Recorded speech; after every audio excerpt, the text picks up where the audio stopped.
Hello, everyone. I'm Megan O'Keefe, your presenter today on Navigating the Golden Years, exploring senior-friendly transportation, and enhancing seniors' mobility and independence. So I'm going to give everyone maybe one more minute to get in, and we'll get started. I've already shared my screen, so.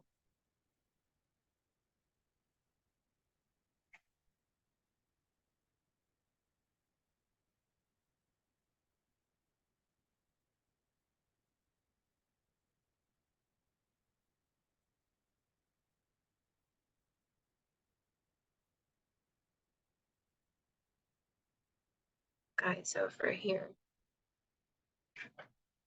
as well.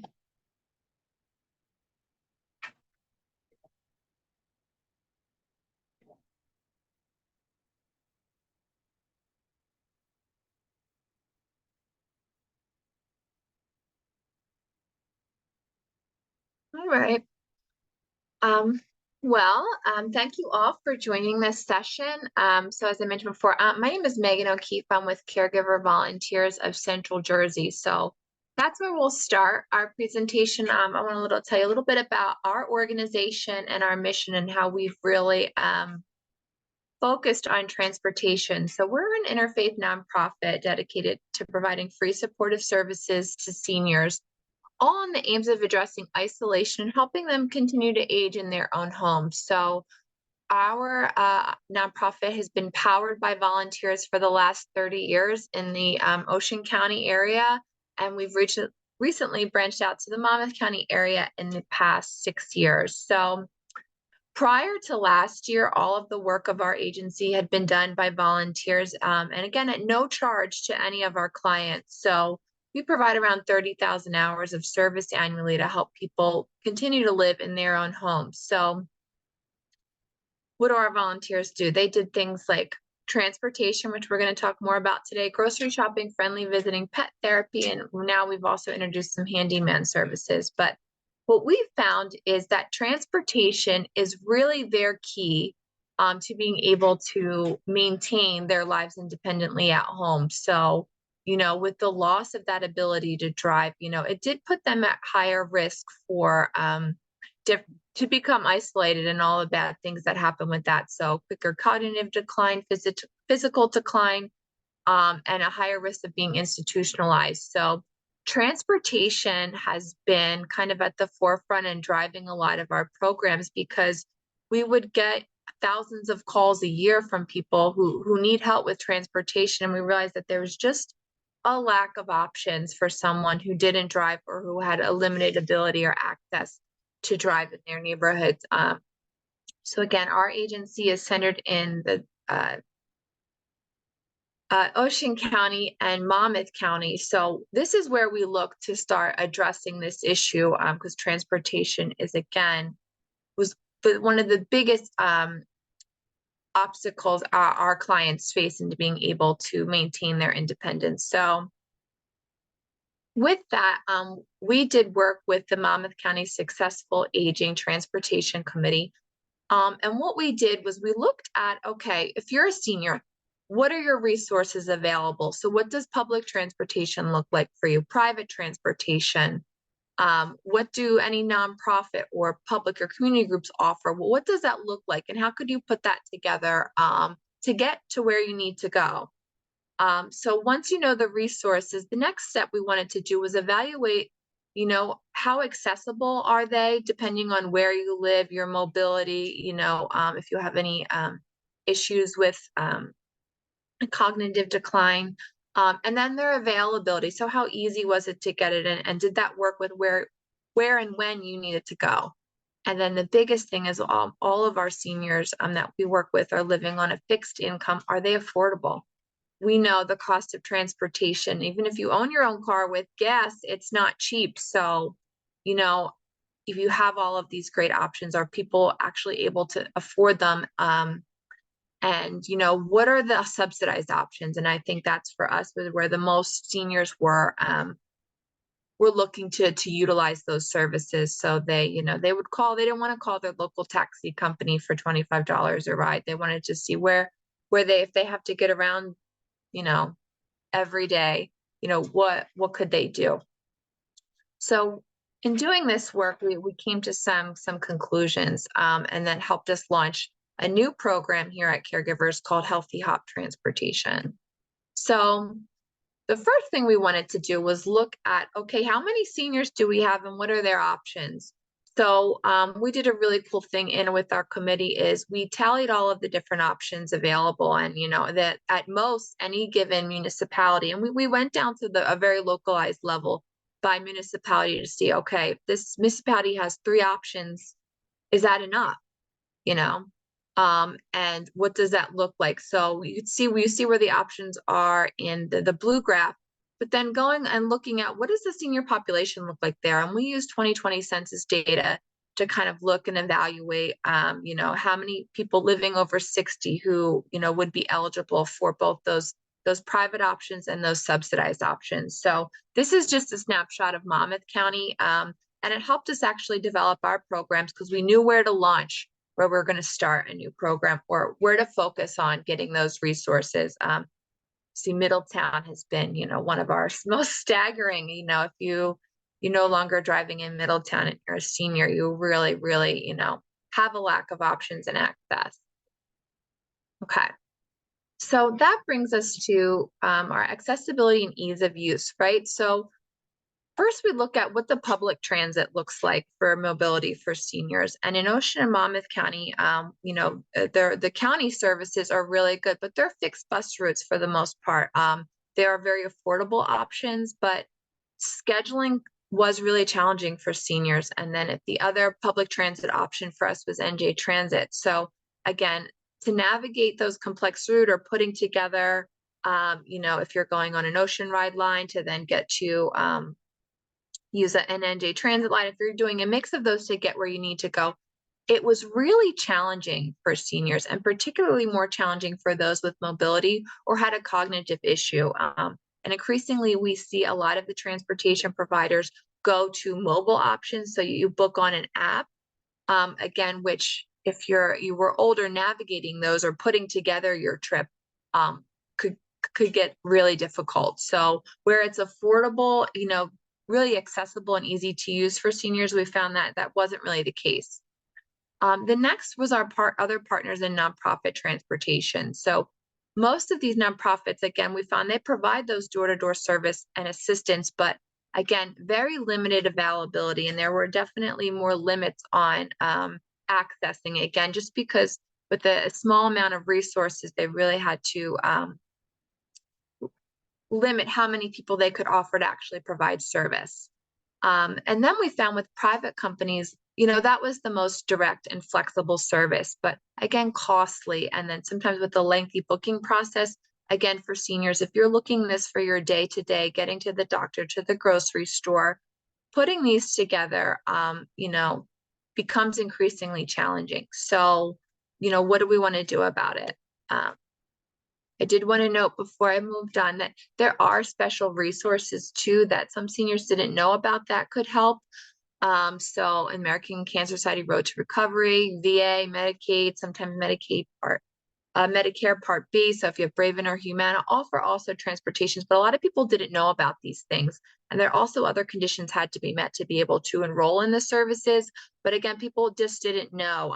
Again, unless you're faced with you're no longer driving, you need to get around, a lot of these things don't come into your worldview again until you actually need it. So getting the word out about these programs too was another thing we thought, okay, this could be what would benefit if someone's trying to put together their transportation options and have to pull from public transportation with you're dealing with nonprofits and for private use. So the other big thing, which I talked about before, was we looked at comparing the costs and affordability. So we did, and we averaged out the cost for a public transit ride.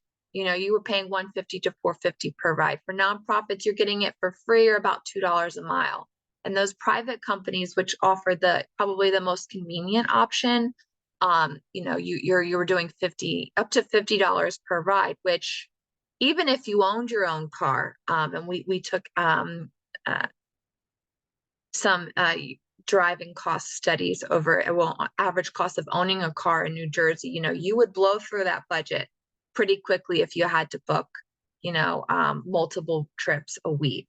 So, what would be in serving our seniors, what could we do about this, and how can we address the cost issue first and foremost, making it something that they could use, and something that was accessible. And we found that door-to-door service, particularly as someone is on an age and has increasing mobility issues and has increasing, a cognitive decline, navigating bus routes just didn't seem to do it for them. So they would need that door-to-door or more of a curb-to-curb service.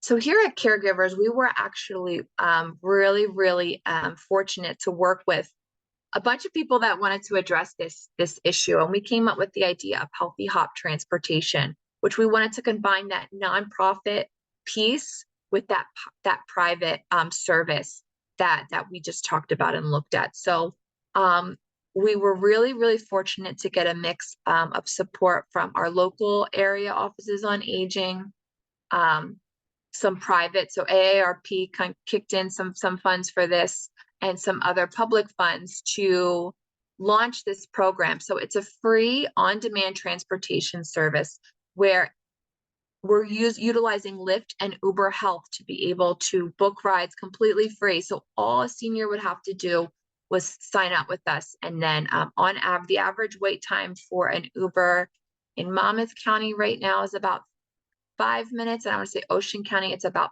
3 minutes. So we can get that door-to-door service for seniors. So they just call us when they're ready to go. And we're able to get them to doctor's appointments. And the program has only been up and running for the past 6 months, but I'm going to give you some of our stats on what that's looking like so far. And we're really, really proud of it.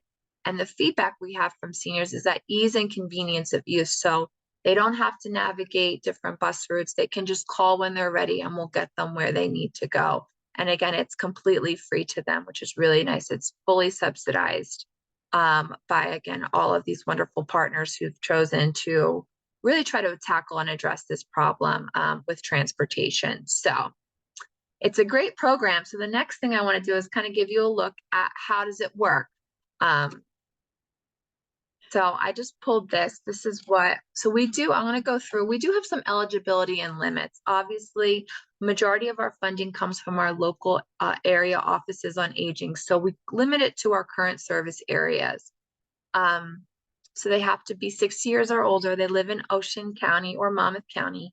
One big thing currently for the Uber service line that we're using, they have to be able to get in and out of the car with only gentle assistance. So right now wheelchairs can't be accommodated, but canes and walkers are okay. So as long as someone can get in and out of the car, they're eligible for this service.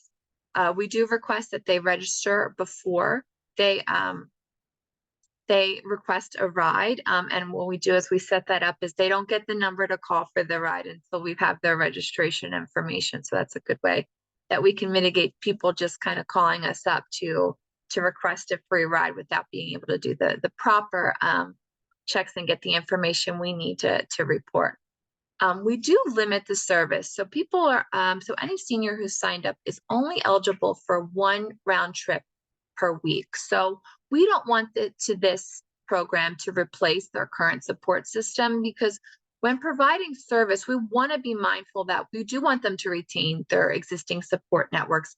And we're there to, offer them just another option where, if you're relying on a friend to get you everywhere, it might be hard if you have multiple doctor's appointments. We're just here to lighten the load and ease the burden. So we do want to encourage people to retain their current support network. So that's why we do limit, not only for the cost on our end, but for them to be able to still look and navigate for other options to be able to get around. We also ask that the rides are local. So we try to keep it within a 15-mile radius.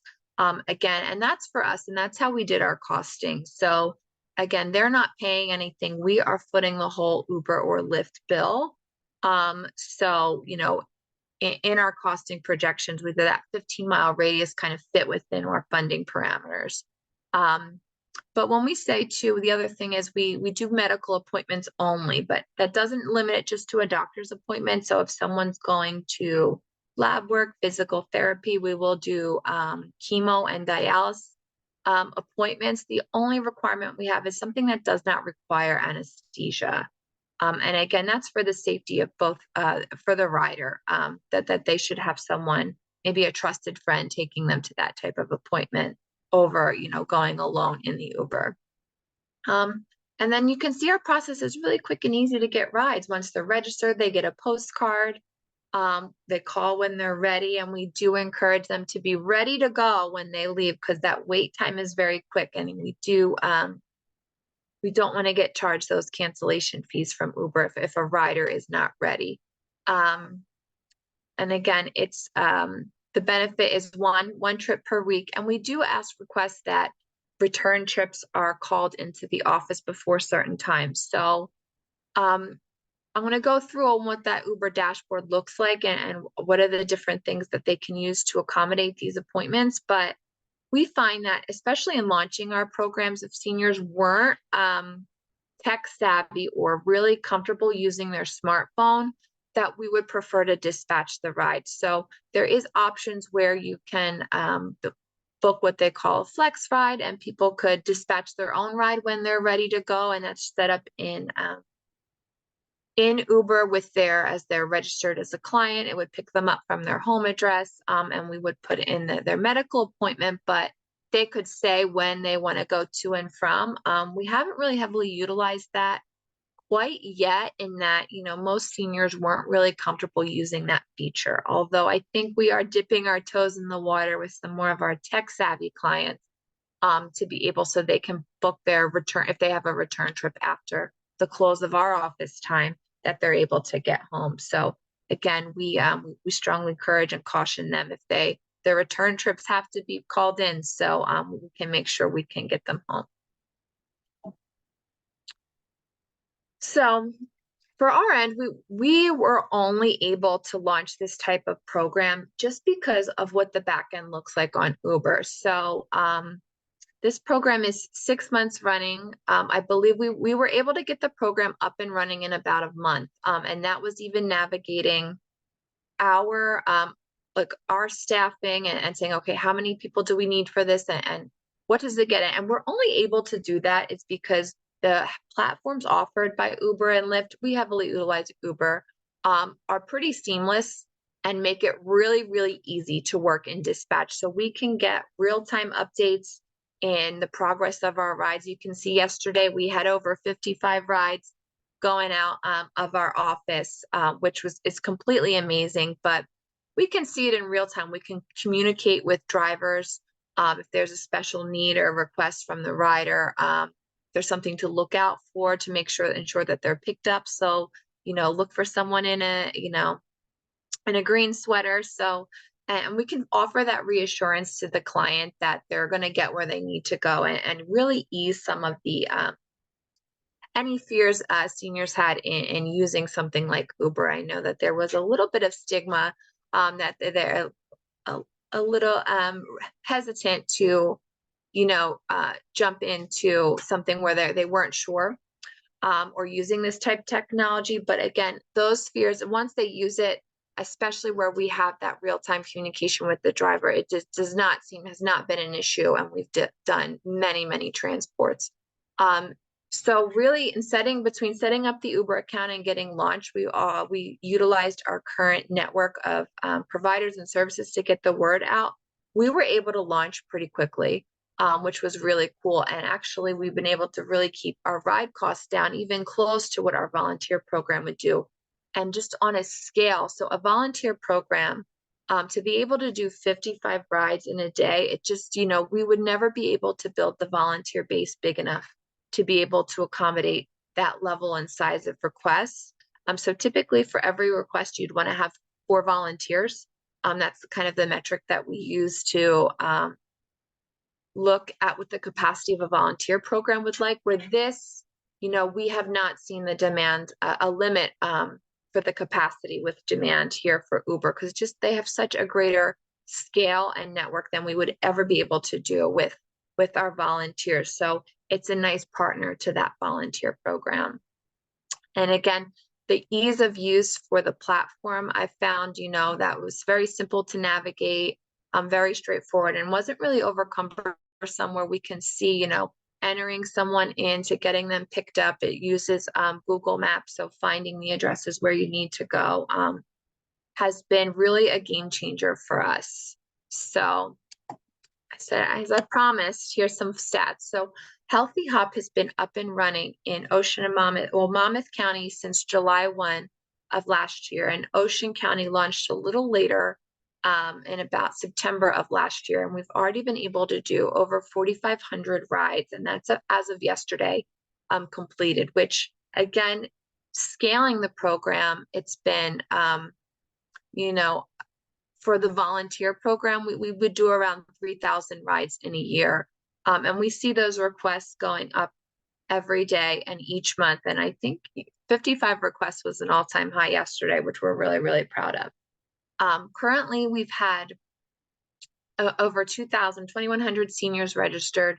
We have an average Uber cost of $21 a ride, which may seem, high if you're looking at like a fixed budget.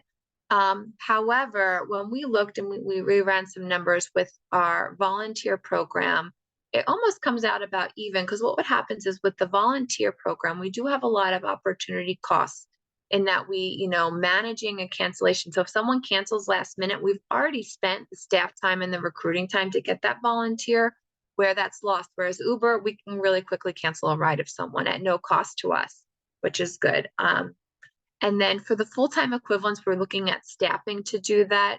As of today, we have about 3 full-time equivalents on staffing for dispatching these rides, but to think the majority of the program, the first 6 months of operation, we've really only had 1.5 employees working on the program to dispatch. So to be able to do that in such a short amount of time with that, investment on our end in staffing, that's usually our biggest investment in any program, I do think is truly amazing. And again, looking at to being able to scale that transportation option for seniors, we found that being able to utilize these platforms and services, which we typically wouldn't associate for seniors, really has been quite a win and a success for our program.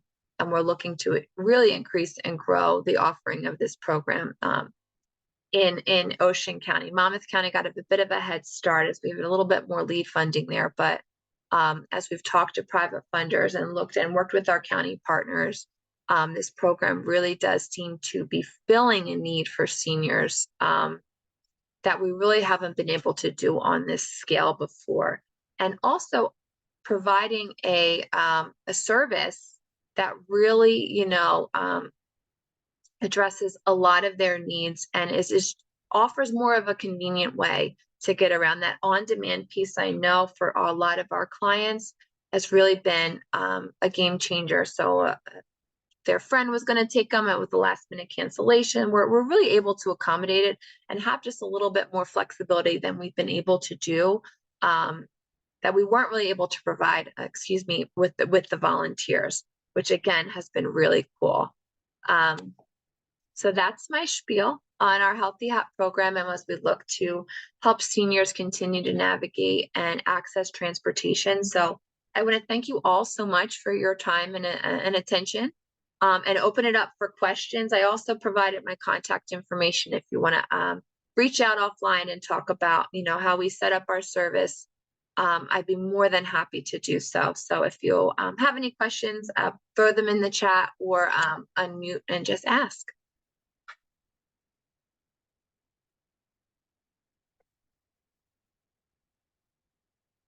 So I see. So is this Uber's way of competing with Lyft or GoGo Grandparent? Oh, sorry. Never mind. I should have read your whole question, Carol. No questions?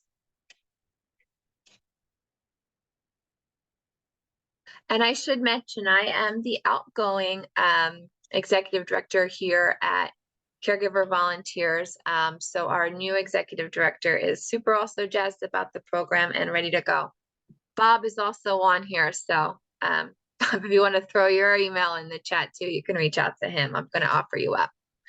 Holly Smith, how does Uber train their drivers? That's a good question. So in working with Uber, their drivers do receive training in being able for the gentle assistance. They have safe road training. So they do have a series of trainings that they need to go through, not only to be road safe, which I don't know too much on, but they do also have the training for to being able to help the passengers.